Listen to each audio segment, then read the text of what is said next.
Hey RATBAGGERS, it's Jade, today giving you the complete guide to every unique weapon and shield you can find in Paradis and the Dawnshores, the very starting zone of AVOWED.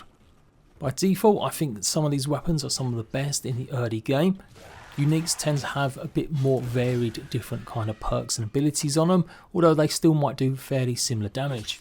Also including all the shields you can get. I've also left a small section at the end which is kind of spoilerific to for certain quests and story, but otherwise the rest of the stuff you should be able to go and get whenever you want without spoiling anything in the game.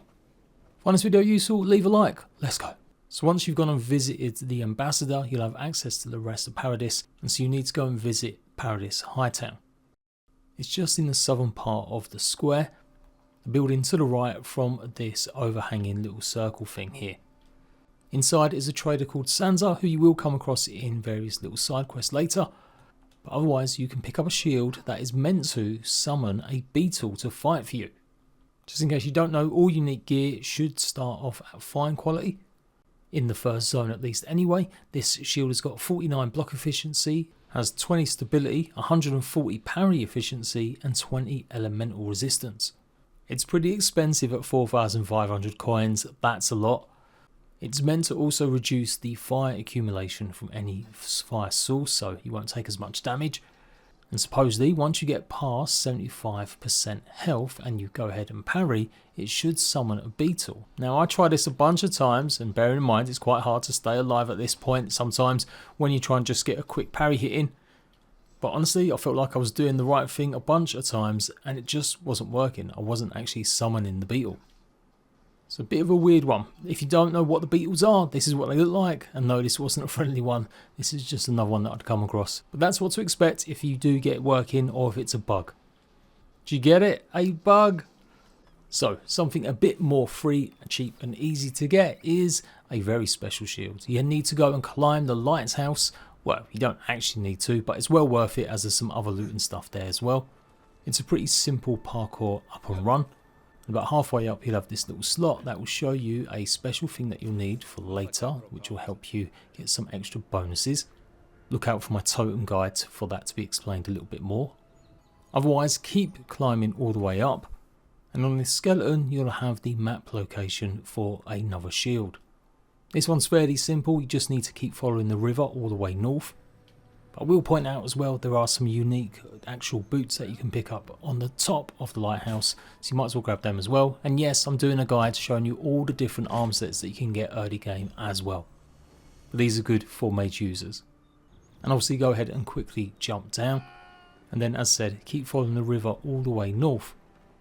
You'll eventually come to a very tall high bridge that you can see, and just on the left hand side you'll recognise the picture. So it says X marks the spot, it's on these light stone shingles, but actually you need to swim under the water to a little opening to the left. Inside a small cave you'll find a purple chest and a wind and wave special shield. It's got slightly less stats than the beetle bulwark at 39 block efficiency, 20 stability, 95 parry efficiency, 13 elemental resistance, but it will increase your movement speed by 10% and give you 20% resistance to frost accumulation. So relatively simple to get and still a powerful shield for early game.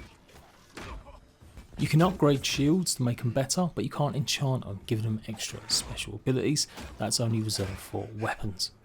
There's one more shield to talk about, but it is part of the main storyline quest. Effectively you need to go and find the ambassador. As I said, that's a little bit more spoilerific, so I'm leaving that to the end of the video.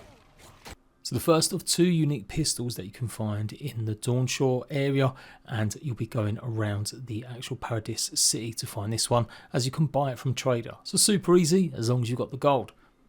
Obviously you should be following exactly what I'm doing here. Head to northern Paradis and then go up the alleyway and you'll find this guy. He's pretty much a smuggling fence. He sells the Disappointer, which does 69 physical damage, 80 stun, 20 stamina cost, additional 3% critical hit chance, and here's the kicker, it does 10% less attack damage, hence its name of the Disappointer. With the bleeding lash attack, hits will deal 10% bonus bleed damage, that's one good thing, and it costs 3,600 coins to buy. So yes, you can dual wield pistols fairly early in the game, as long as you've got the gold to buy and then find the second one. So maybe the better pistol to get hold of is from one of the bounties in the Southeast Islands on Dura's Reach, on the hunt for someone called Tempestuous Luandi. Again, it's basically my top tip for any kind of situation. Try and get a good kill in stealth first, even if it's only one of the guards. And try and take them out first. Maybe bring a shield with you if you're going down the melee route, as you can pretty much block the one shot that he does fairly easily. It is quite powerful and does a lot of damage. It does shocking damage, so definitely take out the minions first. Although do be warned, if you do get too close, he will do a kick to try and hurt you, and does do a fair amount of damage too, enough to pretty much wind me here. So yes, shields to block, or make sure you're timing your dodges perfectly. And you get to keep directly his weapon, so now you can do shocking damage with your shots. Every hit will do 10% bonus shot damage, and power attacks will deal high shock accumulation. 69 physical damage, 80 stun, 20 stamina cost, and 3% critical hit chance. So yeah, maybe a bit of a disappointment having more of a rubbish one, but there is a way that you can actually make it pretty much the same level in terms of pure attack damage as the gun that we just got, the shocker. If you take it to your enchanter, one of the first things you could choose to do is restoring its attack damage. But remember, these are one-time only upgrade and you can't reverse it. The other enchantment it has is Shared Misery, which will mean enemies nearby once someone is shot will do 10% less damage. One of the few unique bows you can find is in the Paradis Hightown. Head to the very northeast section of the map to find a trader. Part of the military brigade, that's where you find it inside this building here. Will cost 4,320 coins. It will do 54 physical damage, 56 stun, 12 stamina cost and 9% critical hit chance.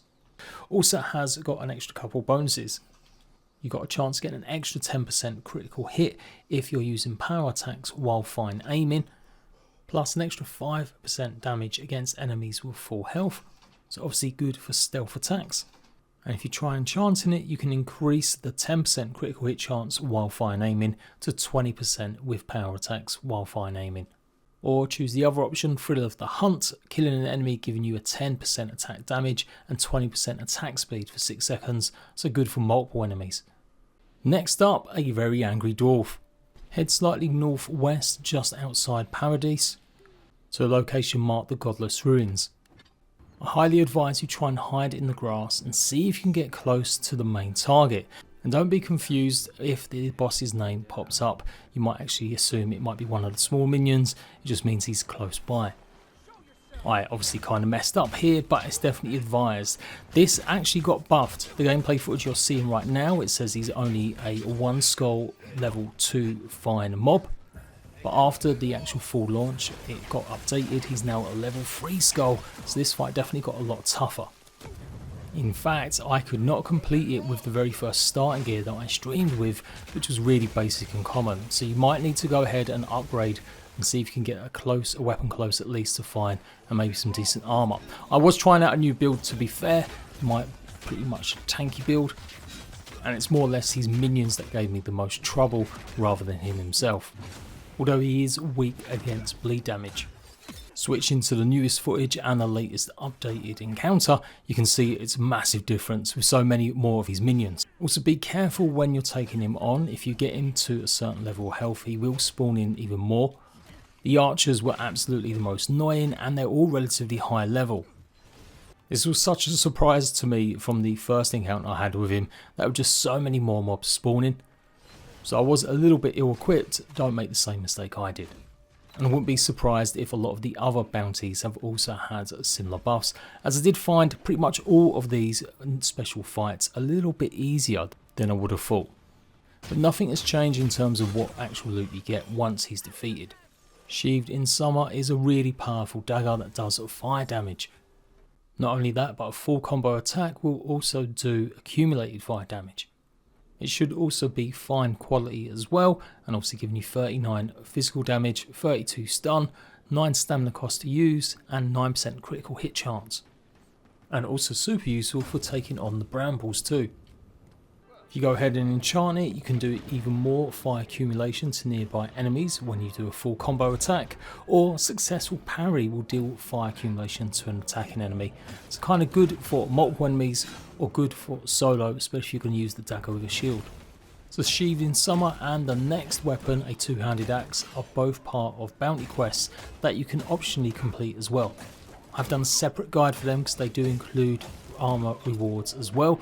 I have essentially just cut the clips out of that video to put into this one to show you all the weapons.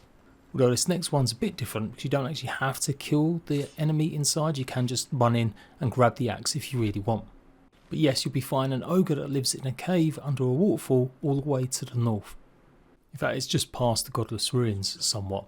There are a few different ways to take this on. There is a path on the right hand side where you can climb some rocks and get basically a perch up high if you want to do a bit more stealthy route. You'll be able to peer down on the actual ogre itself and maybe try and get that all important stealth hit. Or mess it up again like I did and I have to wait on him hopefully with my new fire dagger that I've just got. Plus a pretty badass fire sword, which I'll show you how to get in another video. Malga is another enemy that is weak against bleed, I'm presuming quite a lot of the humanoids are. Just stay away from his AoE ground pound and obviously big swings from his club, so range is obviously something better here maybe, or just make sure you got plenty of dodge. He is a tanky guy, it took me a couple of minutes to whittle down his health to 0. He'll have a bunch of stuff on him, obviously, again returning for your bounty plus some Ardra. But of course what we're looking for is this, the 7 strivings. I actually thought it was a club at first, but no, it's a two-handed axe. 96 physical damage, 88 stun, 22 stamina cost and 6% critical hit chance. Obviously a two-handed weapon, killing an enemy is going to give you 15% extra movement speed for 10 seconds, while Vicious Strikes is going to give you an extra 5% chance of critical hits. I'm going to show you how to get Drawn in Winter now, a one-handed axe which does a lot of ice frost damage.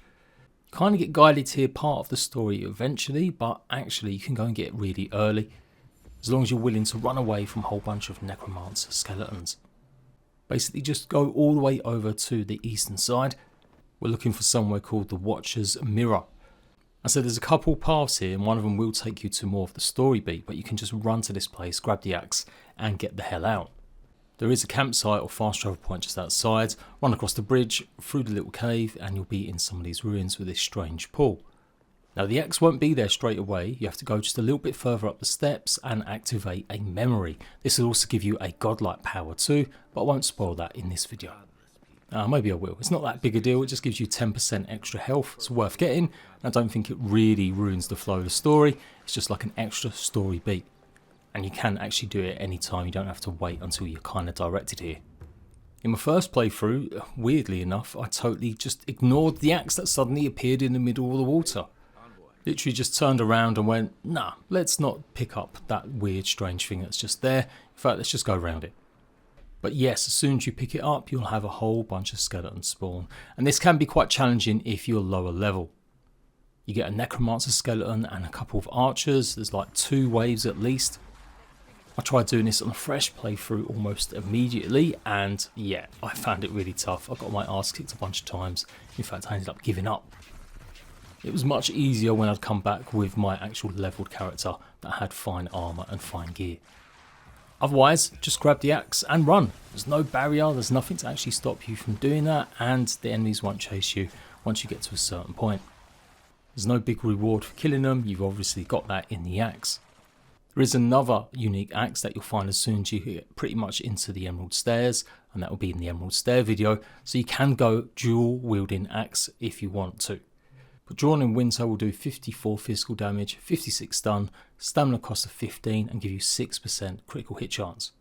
Power attacks will build up the frost damage to enemies, and the Freezing Lash will do extra bonus of frost damage, 10% with each hit. If you enchant it, you can get power attacks dealing more accumulation to nearby enemies, or you can have it that you get more accumulation when you parry if you choose the other option.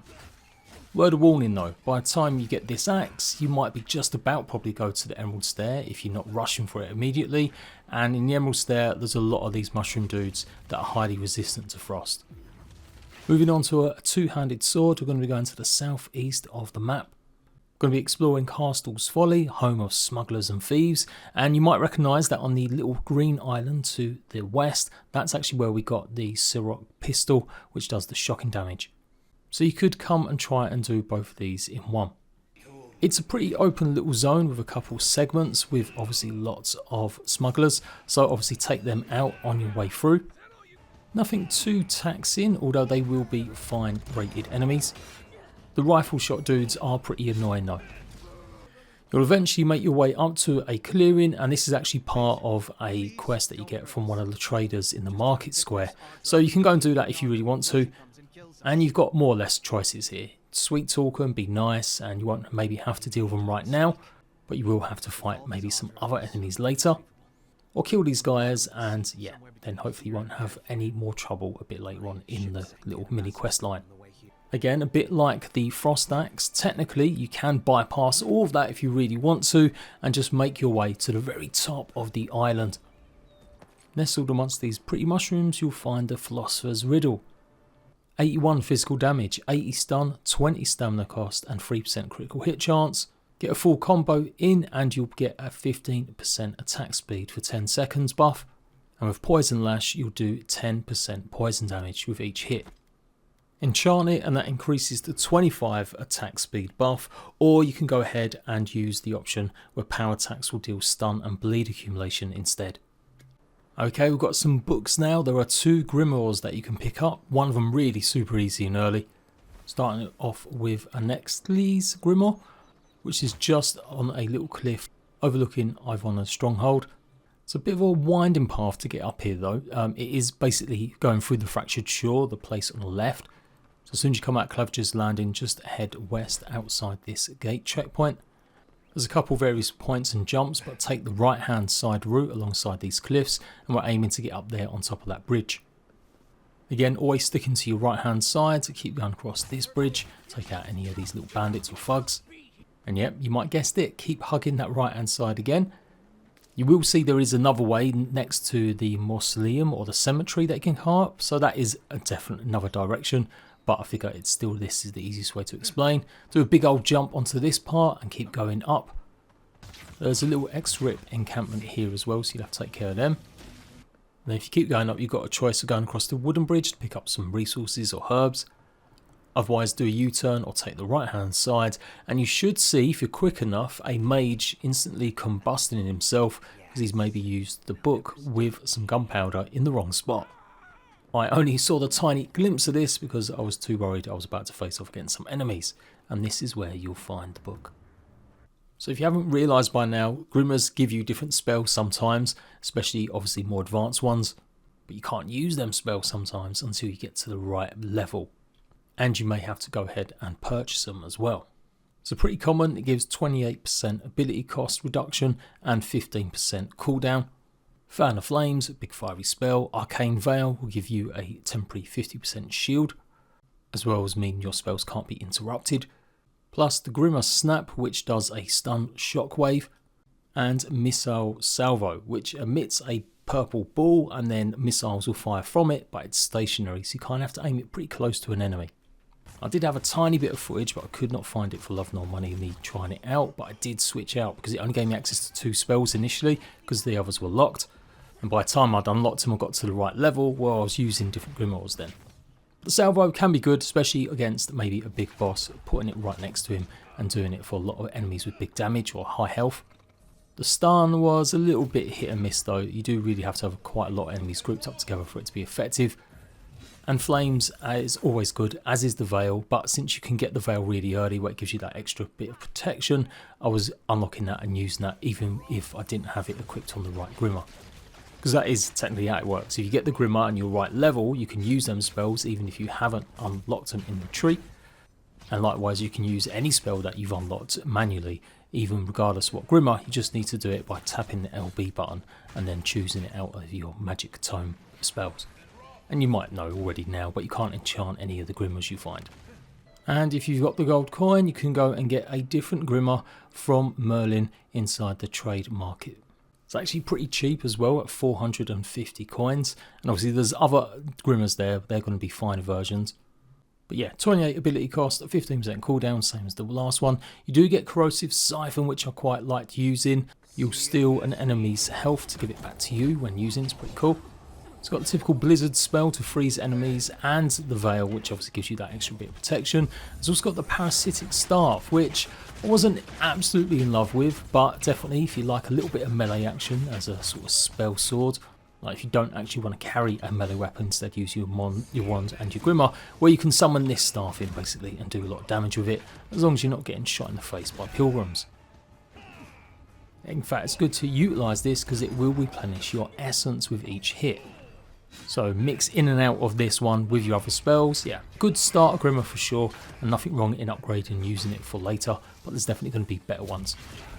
Okay, slightly more spoilerific stuff now. Like I said, I'm going to show you how to get another shield, plus a burning one-handed sword. One of the first main quests that you get as soon as you've landed in, obviously, the Dawnshore area, is to go and find the ambassador. He's in the Strangle Root area, filled with killer bears. It'll be marked on your maps, I'm not going to bother showing you too much. Make your way through, tons of them to kill, try and get stealth kills as much as possible to make it a bit easier. And there's plenty of little secret things where you can burn the brambles to go and get some extra loot, so make sure you bring, obviously Kai will be with you anyway, and you can get through it simply. Eventually, when you make your way through, you'll have to take on a Dream Scourge infected bear. It's a pretty challenging fight in the first stages. You might want to go and explore a little bit more before heading straight here. Technically though, it's still only a common enemy with 2 stars. Once it's dead, you'll find a Steel Garrote soldier, and lying next to him is a special shield. Unflinching Duty. 39 block efficiency, 20 stability, 95 parry efficiency, and 13 elemental resistance. You get a 5% chance to avoid melee damage, and then a 20% maximum stamina boost. It's got less block efficiency than any of the other shields in the special unique category. So yeah, I wouldn't say it's the best. Certainly I would reckon using the other ones would be maybe better. But it's about the perks, what you prefer. You might like the 20 extra stamina compared to maybe only having a 10% move speed or 20% frost accumulation resistance with wind and wave. And technically the last one, the sword, is a spoiler because it's a side mission, a side quest, but it does have quite a bit of story. You're going to be exploring the whole dungeon, and there's definitely a choice you can make. Would not recommend going here until you've got a good way through the first zone and explored a bit more, but head north to the Pilgrim's Path. The actual quest line for it you should pick up just outside the Ambassador's office in the Paradise City Centre. Effectively, we're looking for a lost expedition team, and that's why we're going up here to try and find them. So a little bit of a winding pathway, but you can work it out. It won't be too hard to find, and there'll be a couple of NPCs just outside. I don't know if there was meant to be another choice with them, whether or not you could actually end up fighting them, but I basically managed to get through no problem. So maybe it is down to choice because it seemed like that way. But either way, got through, and then a huge dungeon and area to go and explore. Like literally took me about an hour. You'll need to make sure you can cast some sort of bolt power. So at the very least, bring some of the electric seeds, bombs that you can use to throw. They'll work as well. I'm not going to do a complete walkthrough of this cave. Like I said, it is just large. You can work it out for yourself. But you will come up against plenty of skeleton/drowers. Especially look out for also a surviving member of the expedition. Yes, they're dead. This guy's basically the brother of the NPC that you found outside the Ambassador's office, and you can send him on his way. There is an absolute ton of loot chests and other things to go and find in every little nook and cranny. But it's this guy we're really after. He's effectively trying to restore life from various means, maybe the expedition souls, into a giant massive golem statue that he's built or has been here a while, and trying to just resurrect it. So put a god's life or soul into it. You've got to go and then find the rest of the expedition team and some other shenanigans in other parts of the dungeon, fighting off against water beetles, spiders, and a lot more of the skeletons, plus a flooded area eventually too. It honestly is long, hence why I'm not going through every single beat. But it will culminate in facing off against a necromancer skeleton, so they're pretty more powerful. That might be a bit more of a challenging fight. And eventually, once you've done all that and returned back to this dude, you've then got a choice to either fight him or kind of agree with him. His name is Sarganis. He is pretty powerful. It was a bit of a challenging fight, but nothing too taxing. You can kill him and you will get the one-handed flaming sword pretty much. It's called Last Light of Day, and I would say it's pretty cool. Or, if you agree with him, actually you'll run into him a bit later and he'll give you the sword then. Can't say when you'll find him again because it must be in a zone I haven't explored, because he's not in the first zone again, or maybe in the Emerald Stairs so far. He should be a bit resistant against fire damage since he does it himself, but like all humanoids is kind of weak to bleeding. Sword itself does 48 physical damage, 40 stun, costs 11 stamina to use, 3% critical hit chance, killing an enemy is going to give you 3% of your maximum health. And it's a flaming sword. What do you think it's going to do? 10% extra fire damage with hits. If you enchant it, you'll get 10% of your maximum health every time you kill someone, or if you choose the other option, a successful parry will deal high stun to the attacking enemy instead. And that should be it. If there's any unique weapons or shields you think I've missed in Dawnshore or Paradise, do let me know. There's a whole ton, of course, still to find in the other zones like the Emerald Stairs and Shatterscap and more. Hopefully I'll be bringing you the videos for them as well, so you can kind of go along with me through your playthrough if you really want to know which kind of weapons to aim for. Check out the rest of my VOWED guides I'm doing. I'm also doing a Let's Play, if you got this far, on my other channel, Jade PG Crafted, if you want to see me how I got all of these actually naturally. Find a link to that down below, and I'll see you right back for more VOWED content soon.